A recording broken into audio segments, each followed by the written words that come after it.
the side there.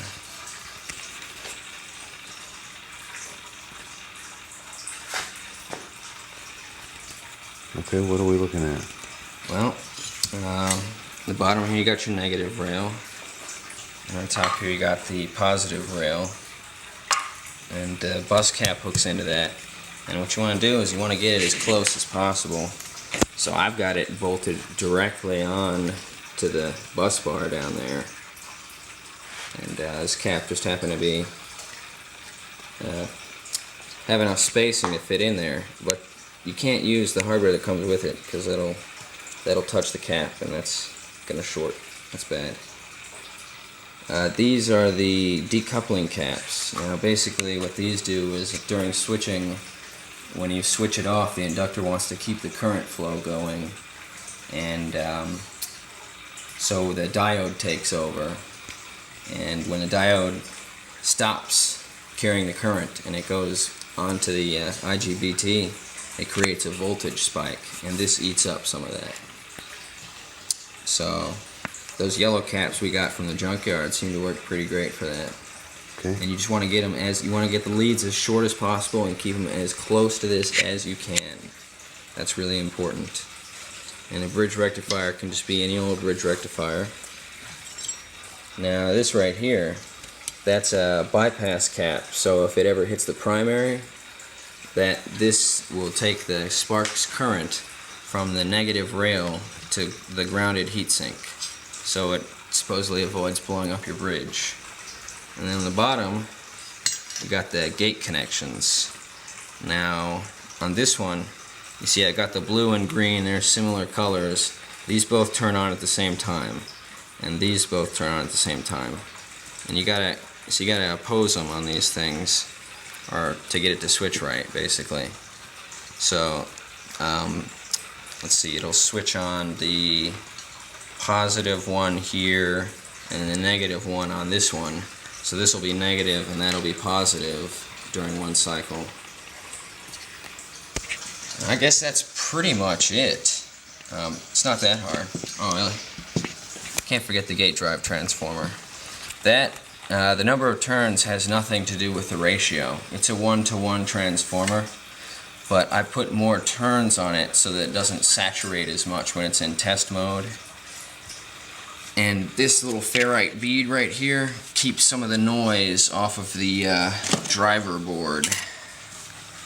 And it just hooks in right over here on the driver board. That's the power. It hooks in right here. And that's a little inductor right there. That little guy you use to adjust the phase lead. And the phase lead basically controls when the switch happens. Since we have this, we were able to switch early, like before the current crosses 0, which helps to get rid of some of those spikes and basically just makes it easier on the bridge.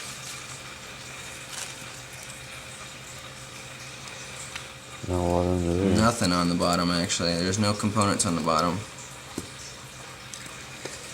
Alright, what about these? Oh, these are your current sense transformers. This one, it really doesn't matter. You can hook either one up to either thing. They plug in over here. One is the feedback that goes into this, which basically makes it switch on and off. And the other one is for the overcurrent detector. And how that works is it's got a full wave bridge rectifier, and if the current waveform gets up past a certain level, it switches the thing off, so it can't, go up any higher and blow stuff up. But on a coil with the little CM300s, you don't really have to worry about it that much. But this is 33 turns right here on this. And that's run inside of this, which also has 33 turns. So it's 1 over 33 times 33, which comes out to roughly 1 to 1,000. So 1,000 amps here would give you 1 volt on the other side. Or, well, 1 amp on the other side, sorry. And these are little Goldmine electric ferrites. So the blue and orange are mirrored? the colors don't matter at all. Right, but it's the same on both sides, is what I'm saying. Yeah. Yeah, these are all the same kind of transformer. The phasing does matter, but it's pretty easy to tell. When you start it up, it'll either work or it won't. And if it's not working and it's switching really fast, it's actually, this is pretty convenient. It's got this little jumper thing right here. You can just move it down to the bottom, move it up to the top, and that changes it. That'll align it with the current transformer, so you don't have to like pull that off and then switch it around or anything. But I should have remembered. I could have brought those. I bought like I don't know, an ungodly number of them. I could just toss them out the window every day. I got so many of them. But yeah, it's pretty simple.